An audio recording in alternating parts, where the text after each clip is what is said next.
Hello class, welcome to Connect Ed.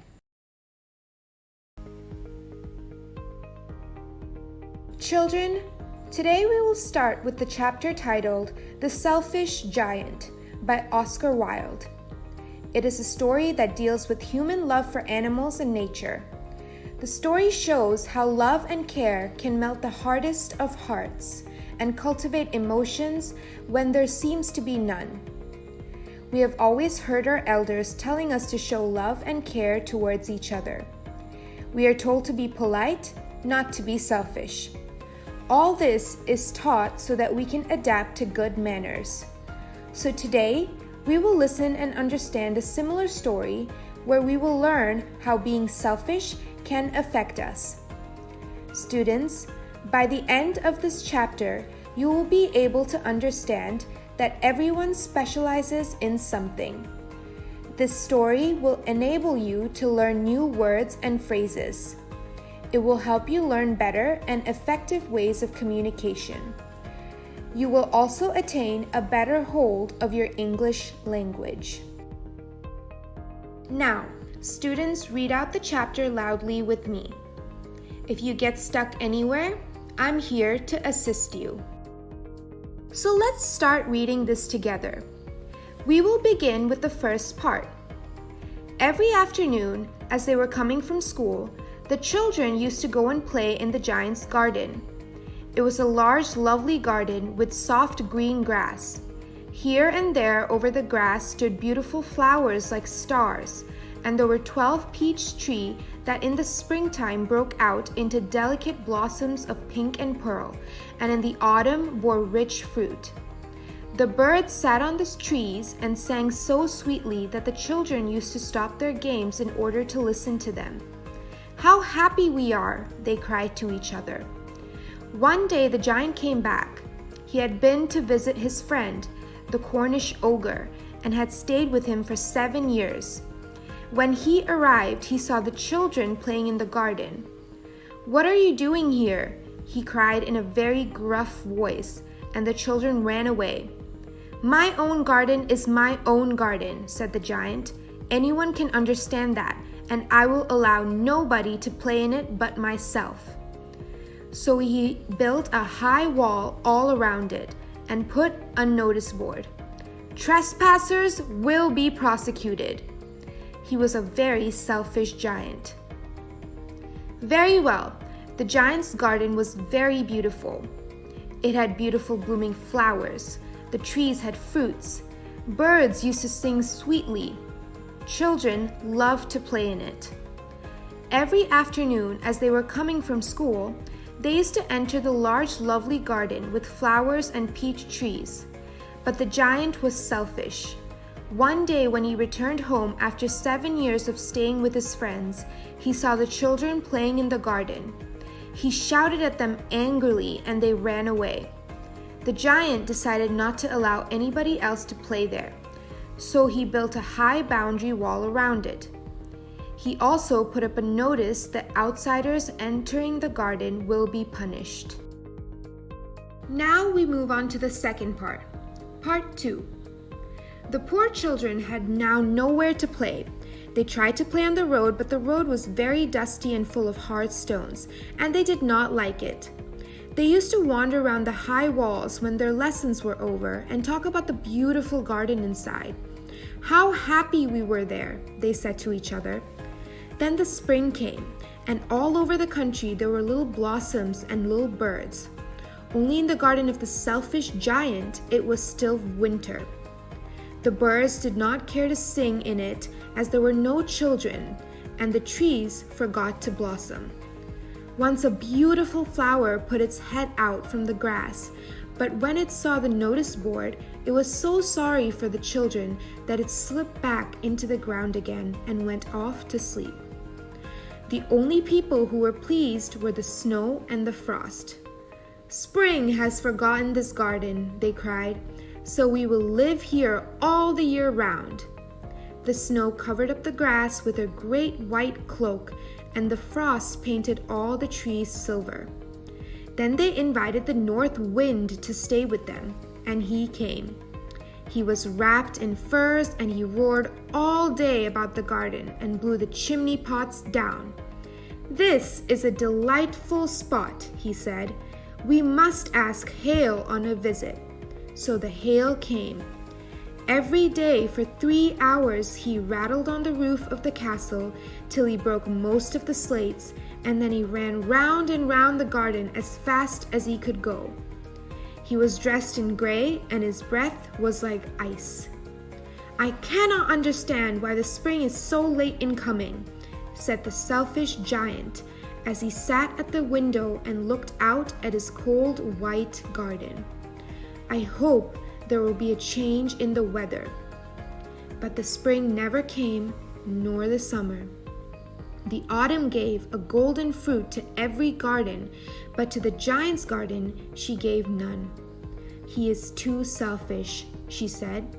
So it was always winter there, and the north wind and the hail and the frost and the snow danced about through the trees.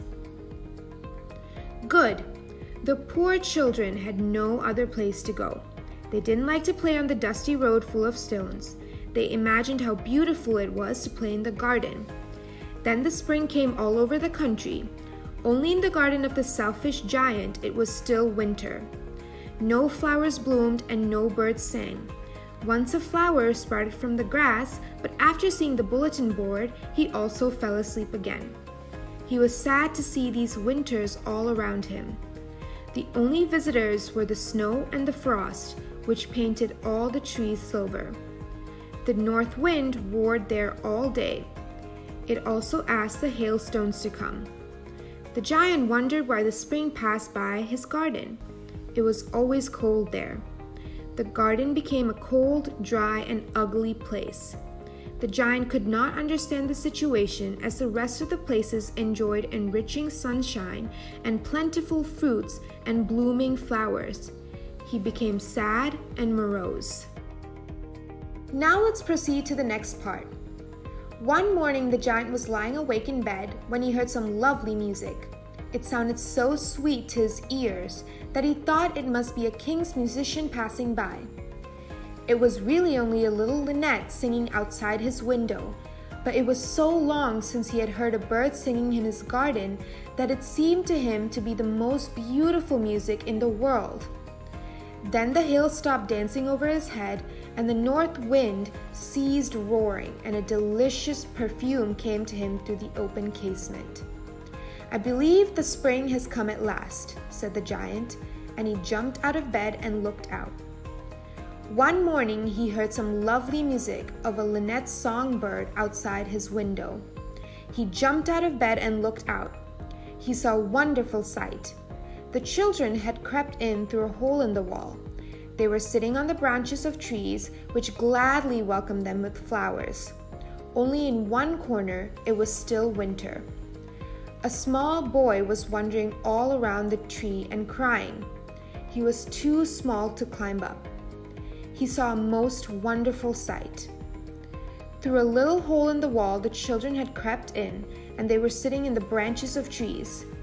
In every tree that he could see, there was a little child, and the trees were so glad to have the children back again that they had covered themselves with blossoms and were waving their arms gently above the children's head. The birds were flying about and twittering with delight, and the flowers were looking up through the green grass and laughing. It was a lovely scene.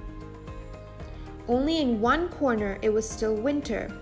It was the furthest corner of the garden, and in it was standing a little boy.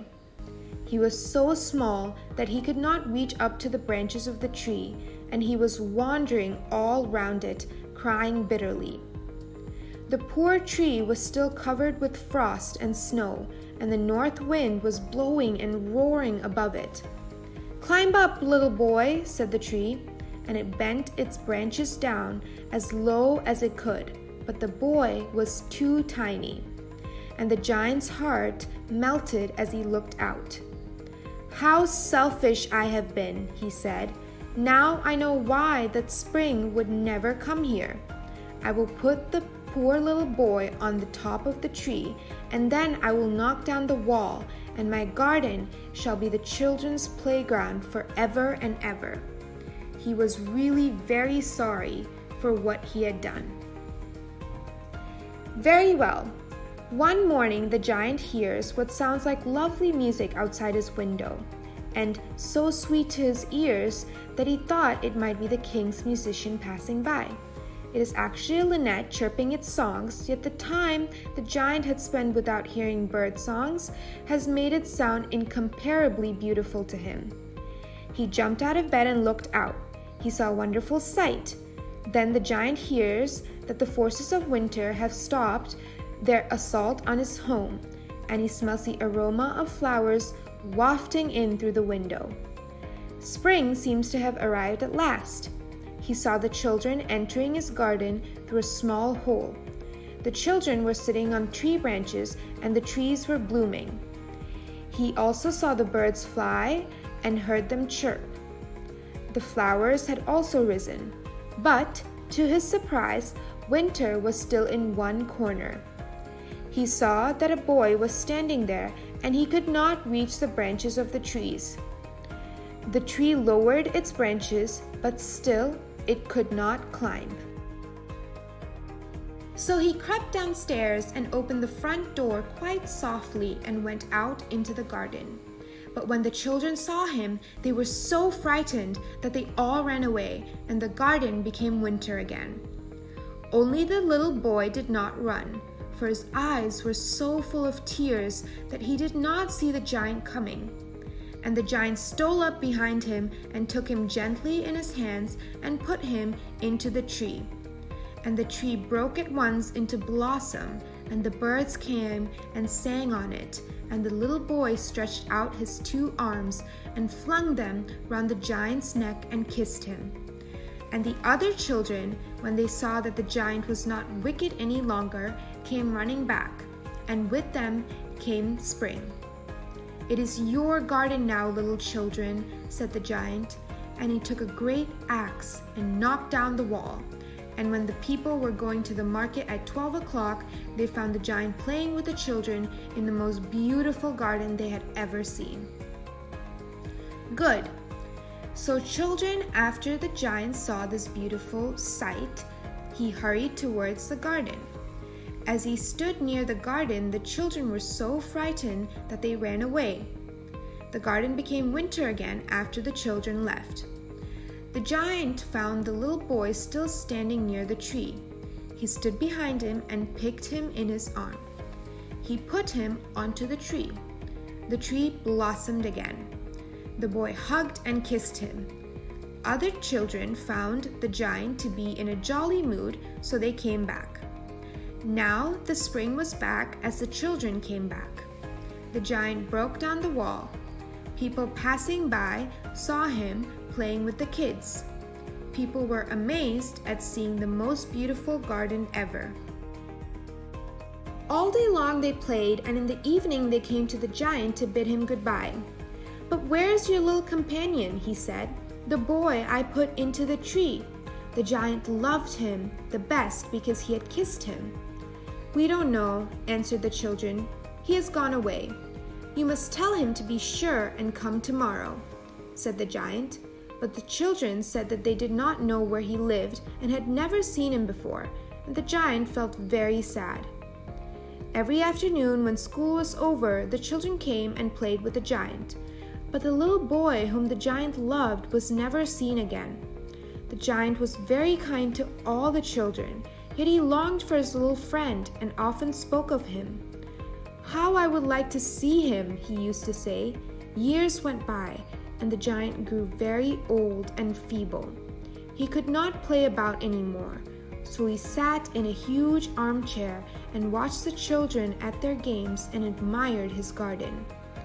"I have many beautiful flowers," he said, "but the children are the most beautiful flowers of all." Good. The children played all day. They bid the giant goodbye. Before they left, he inquired about the little boy that he helped climb the tree. The children told him that they had never seen him before, and they did not know where he was. Every day the children used to visit the garden and play for hours. The giant still longed to meet his little friend, but that boy was never seen again. Years passed, the giant grew older and also got weaker. He could not play with the children anymore. He used to sit in a large armchair and admired his garden. He enjoyed seeing the children play. He thought to himself that children were the most beautiful flowers in his garden. Now we will complete the chapter by reading the last chapter. One winter morning, he looked out of his window as he was dressing. He did not hate the winter now, for he knew that it was merely the spring asleep and the flowers were resting.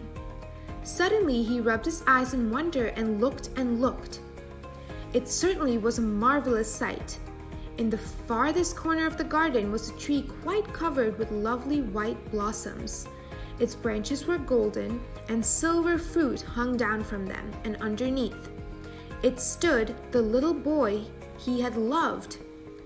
Downstairs ran the giant in great joy and out into the garden. He hastened across the grass and came near to the child, and when he came quite close to his face grew red with anger, and he said, "Who had dared to wound thee?" For on the palms of the child's hands were the prints of 2 nails, and the prints of 2 nails were on the little feet. "Who had dared to wound thee?" cried the giant. "Tell me that I may take my big sword and slay him." "Nay," answered the child, "but these are the wounds of love." "Who art thou?" said the giant, and a strange awe fell on him, and he knelt before the child. And the child smiled on the giant and said to him, "You let me play once in your garden. Today you shall come with me to my garden, which is paradise." And when the children ran in that afternoon, they found the giant lying dead under the tree, all covered with white blossoms. Good. Once the giant was getting dressed on a winter morning, he did not have the same hate for winters anymore. He believed that the flowers were just resting and the spring was asleep. Suddenly, he looked outside astonishingly. He looked at the farthest tree that had white blossoms. The giant awakens to a miraculous sight. The tree in the farthest corner of the garden has transformed, bearing white blossoms and silver fruit on its now golden branches. Beneath the tree is none other than the little boy who once tried to climb it, evidently no older than he had been then. Overjoyed, the giant rushes down to meet his friend, yet stops when he sees that the little boy's hand and feet bear wounds, evidently from the nails that had pierced him through. Enraged that someone would dare wound a child, let alone his first and dearest friend, the giant vows to strike the culprit down with his sword.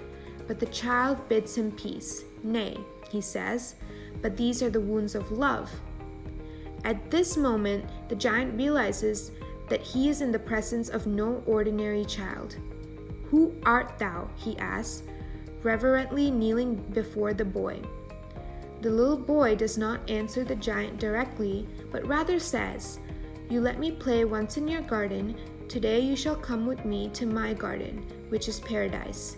When the children visit the giant that afternoon, they find his body lying beneath the tree, covered in its white blossoms. Okay, class, now that we have learned all these new words, let's use them in some sentences. I shall show you some sample sentences now. Later on, make your own sentences with these words and then show them to your teacher. Ogre. Hiding in the forest, the giant ogre tried to curb his appetite for human flesh. Gruff. His tone was not quite so gruff as it might have been. Trespassers. The trespasser comes on to the premises at his own risk. Prosecuted. DNA evidence was used to prosecute the killer and lock him up for good. Snow or frost or north wind or hail. There is some frost on the panes. Casement. On the broad stone ledge outside the casement he kept his bottle of spring water. Feeble. He was a feeble, helpless old man. Sleigh. The intense cold radiating from the weapon will slay anyone it cuts.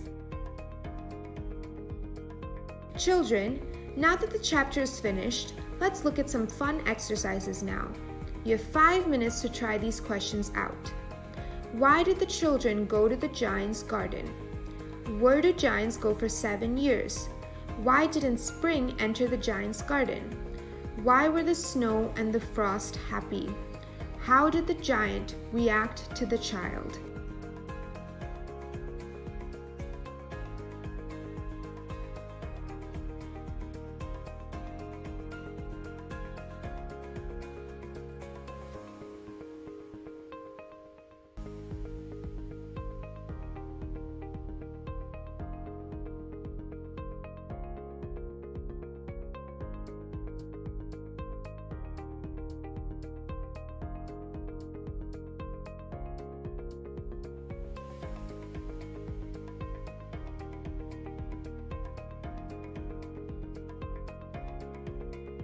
Excellent answers, students. Now let's match your answers with the answer sheet. The children used to go to the giant's garden because it was a large, lovely garden with soft grass, with beautiful flowers and peach trees bearing fruits. The giant went to visit his friend, the Cornish ogre, and stayed there for 7 years. The giant did not allow the children to play in his garden, so spring did not enter there. The snow and the frost were happy because the spring had forgotten the garden, so they stay all year round. The giant was infused with energy seeing the child again in his garden. He ran downstairs in great joy and hastened across the grass. Students, now try to answer these personal questions on your own. Remember, students, there can be many correct answers. Service for the welfare of others should be the aim of human deeds. What do you feel in light of this statement? The little child's hand and feet had marks of nails. Who does the child remind you of? Give a reason for your answer. So that's it for today's class. Thank you and hope you all had fun learning.